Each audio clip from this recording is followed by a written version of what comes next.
మేడారం తరలి వస్తున్న భక్తులకు ఉపశమనం లభించింది. ఏటూరు నాగారం అభయారణ్యం పరిధిలో పస్ట, తాడ్వాయి, ఏటూరు నాగారం నుంచి వచ్చే వాహనాలకు పర్యావరణ రుసుం నుంచి మినహాయింపు ఇచ్చారు. నేటి నుంచి 29వ తేదీ వరకు ఎన్విరాన్మెంటల్ ఇంపాక్ట్ ఫీజు వసూలును నిలిపివేస్తున్నట్లు చీఫ్ వైల్డ్ లైఫ్ వార్డెన్ ఉత్తర్వులు జారీ చేశారు. ఏటూరు నాగారం అభయారణ్యం పేరుతో మేడారం వచ్చే భక్తుల నుంచి అటవీశాఖ పన్ను వసూలు చేస్తుంది. పస్ట, తాడ్వాయి, ఏటూరు నాగారం రూట్లలో ప్రయాణించే వెహికల్స్ ఈ పన్ను చెల్లించాల్సి ఉంటుంది. కారు, ఆటోలకు 50 రూపాయలు, ప్రైవేట్ బస్సులకు 100 రూపాయల చొప్పున చెల్లించాల్సి ఉంటుంది. తాజా నిర్ణయంతో భక్తులకు ఉపశమనం జరుగుతోంది.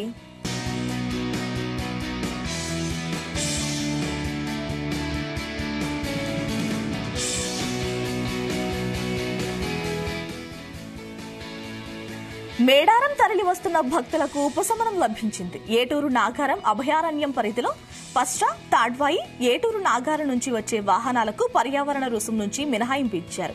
నేటి నుంచి 29వ తేదీ వరకు ఎన్విరాన్మెంటల్ ఇంపాక్ట్ ఫీజు వసూలును నిలిపివేస్తున్నట్లు చీఫ్ వైల్డ్ లైఫ్ వార్డెన్ ఉత్తర్వులు జారీ చేశారు. ఏటూరు నాగారం అభయారణ్యం పేరుతో మేడారం వచ్చే భక్తుల నుంచి అటవీశాఖ పన్ను వసూలు చేస్తుంది. పస్ట, తాడ్వాయి, ఏటూరు నాగారం రూట్లలో ప్రయాణించే వెహికల్స్ ఈ పన్ను చెల్లించాల్సి ఉంటుంది. కారు, ఆటోలకు 50 రూపాయలు, ప్రైవేట్ బస్సులకు 100 రూపాయల చొప్పున చెల్లించాల్సి ఉంటుంది.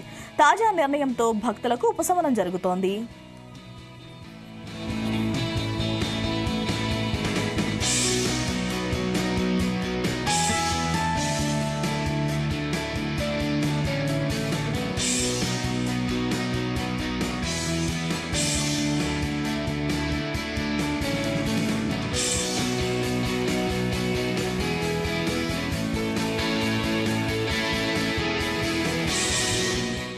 ఈ నెల 21 నుంచి 24 వరకు మేడారం మహాజాతర జరగనుంది. అంతకన్నా 2 నెలల ముందు నుంచే భక్తులు మేడారానికి తరలి వస్తున్నారు.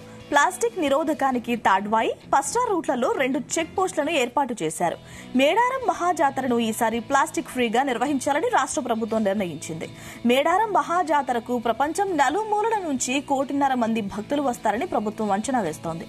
ఆర్టీసీ బస్సులు, ప్రైవేట్ వెహికల్స్ తనిఖీ చేసి ప్లాస్టిక్ కవర్లు ఉంటే వాటిని తీసుకుని జూట్ బ్యాగ్లను అందిస్తారు. ప్లాస్టిక్ నివారణకు అధికార యంత్రాంగం గట్టి చర్యలు చేపట్టుతోంది. మేడారంలో వెలిసిన షాపుల్లో బెల్లం, కొబ్బరికాయలు, పసుపు, కుంకుమ, అమ్మవార్ల పూజా సామాగ్రి ప్లాస్టిక్ కవర్లలోనే అమ్ముతున్నారు. వ్యాపారులు దొంగచాటుగా ప్లాస్టిక్ కవర్లు తరలిస్తున్నారని తెలుస్తోంది. మేడారంలో ప్లాస్టిక్ ఫ్రీ జాతర కోసం నేడు భారీ ర్యాలీ నిర్వహిస్తున్నారు. ఇందులో ప్రజాప్రతినిధులు, ఆఫీసర్లు పాల్గొంటారు.